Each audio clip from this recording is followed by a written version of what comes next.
globistes et les globinettes, salam alaikum, bonjour à tous les plus francophones, on revient à Gym Core avec votre prochaine vidéo. Aujourd'hui, c'est la vidéo homme, c'est le lundi. Avant de commencer, bien sûr, pour les personnes qui viennent tout juste de débarquer chez moi pour la première fois, je vous invite à vous abonner, c'est ça la première des choses à faire. La deuxième des choses, cliquez sur la cloche de notification, comme ça vous allez recevoir mes vidéos lorsque je les publie ici. La plupart de vous, même mes abonnés qui existent, ne sont pas en train de le faire parce que j'arrête pas de recevoir des emails en train de me dire j'ai pas reçu la vidéo. Donc cliquez s'il vous plaît sur la cloche de notification, comme ça vous allez recevoir ces super vidéos que je suis en train de faire qui vont vous apprendre de plus en plus. Donc on commence directement avec la comparaison traction versus le tirage poulie vertical.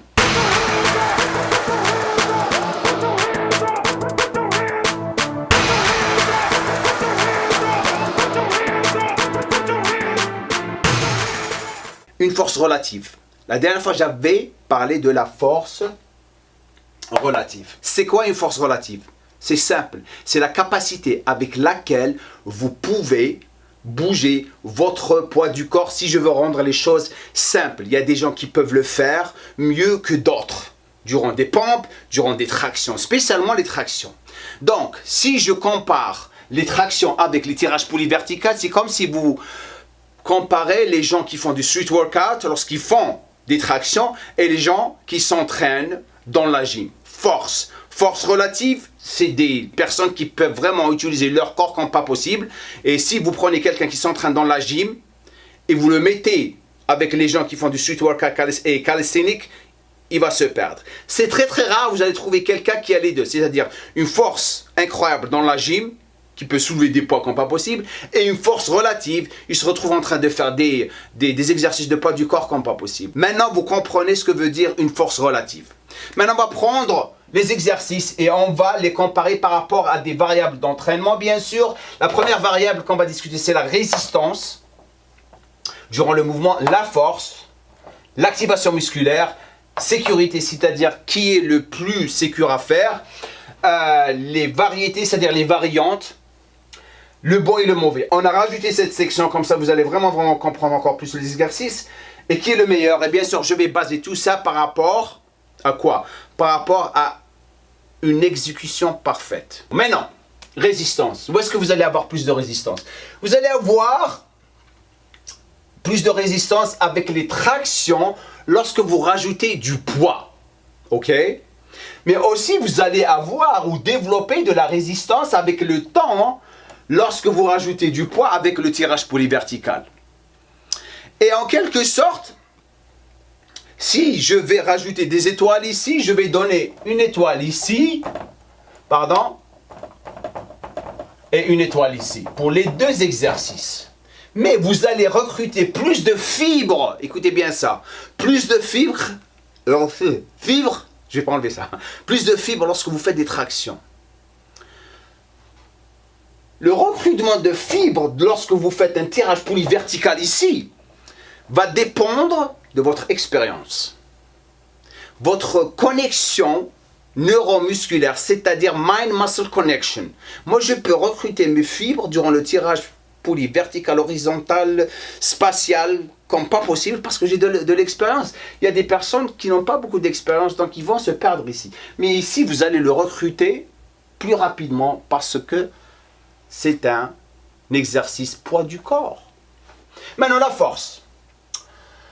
On avait parlé de la force relative, poids du corps. Vous allez développer de la force relative ici, ok? Lorsque vous faites des tractions, pardon. Et bien sûr, tout ça va dépendre de votre poids du corps et votre taille. Ici, vous allez vraiment développer beaucoup de force lorsque vous faites des tirages de poulie verticale, spécialement lorsque vous êtes un débutant et vous voulez vraiment augmenter la puissance de votre dos.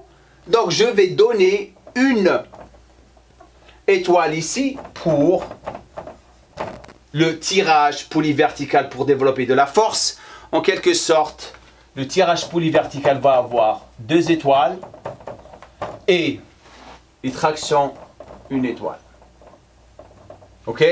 Donc, plus de force ici lorsque vous utilisez les tirages poulie vertical et vous êtes un débutant. Ok? Maintenant, activation musculaire. Donc, plus ou moins, l'activation, j'avais parlé de ça au début un petit peu.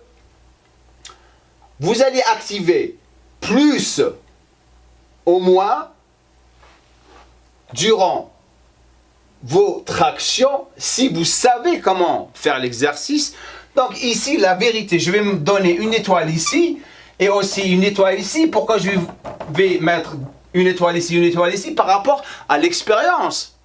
Si vous êtes expérimenté, vous pouvez vraiment activer votre dos lorsque vous faites les tirages polyverticales et aussi lorsque vous faites les tractions. Donc en quelque sorte, activation, les deux vont gagner. Donc je vais mettre une étoile ici et une étoile ici. Maintenant on va parler de sécurité. Qui est le plus sécure? Les tractions ou le tirage polyvertical? Le seul moment où vous allez vous casser la gueule, c'est lorsque vous achetez les barres fixes que vous allez mettre dans les portes et vous n'allez pas les mettre proprement et vous allez vous casser la gueule. Ça, c'est le seul moment. Mais par contre, la vérité, tirage polyvertical, vous avez plus de chances de vous blesser. Spécialement lorsque vous avez des problèmes autour de la coiffe du rotateur et lorsque vous n'avez pas beaucoup de souplesse autour des articulations avec le tirage poly derrière la nuque. Donc, qui est-ce qui va gagner ici? C'est pour ça que j'ai mis les points d'interrogation. Je crois que c'est les tractions, la vérité. Donc là, une étoile pour les tractions. 3-3. Maintenant, on va passer aux variantes. Pourquoi j'ai mis plus ou moins variantes pour les tractions et plus de variantes ici? Parce que vous êtes vraiment un petit peu limité lorsque vous faites les tractions. Donc les gens qui adorent les tractions ne s'excitent pas. Je vais dire pourquoi. Traction, large, serré, supination, neutre, avec une seule main. Quoi encore? C'est tout. Je ne vais pas rentrer dans les muscle up. Ça, en quelque sorte, c'est CrossFit, mais ça reste une traction. Pourquoi je dis plus de variantes ici dans les tirages? Parce que vous avez tellement de choix. Parce que vous avez les poignées qui rentrent aussi, avec une seule poignée. Et vous avez les tirages horizontaux. Donc, je me sens confortable de donner une étoile ici. Donc, tirage gagne une étoile. 4-3. 1, 2, 3, 4, voilà, 4-3. Maintenant, on va rentrer dans le bon et le mauvais. Le bon et le mauvais, les tractions. Si vous êtes en surpoids, oubliez les tractions. Vous n'avez pas de force relative, donc oubliez, vous ne pouvez pas faire de traction. Mais, ça c'est le mauvais ici, dans les tractions. Le bon, lorsque vous faites les tirages, lorsque vous êtes en surpoids, vous pouvez faire les tirages et vous pouvez développer votre force lorsque vous commencez à vous entraîner. Mais je viens tout juste de changer ma conclusion de cette vidéo que je vais partager avec vous dans pas longtemps. Je viens tout juste de la changer. J'avais une conclusion, mais maintenant je commence à changer. Je suis un fou. Le bon ici pour les tractions, vous pouvez les faire n'importe où. Vous n'avez pas besoin d'un gym, mais n'importe où. Vous pouvez vous balancer, attraper quelque chose comme moi lorsque j'étais jeune. J'avais pas de traction de barre fixe. J'avais quelque chose, je mettais des gants, je montais, je descendais, je faisais mes tractions. C'est ce qui est bien, partout. Vous pouvez les mettre, les faire partout. Donc en quelque sorte, ici, je vais donner une étoile ici et une étoile ici. Il n'y a pas trop de bon et mauvais, donc en quelque sorte, on va se retrouver 1, 2, 3, 4, 5, 5 ici et 4 ici.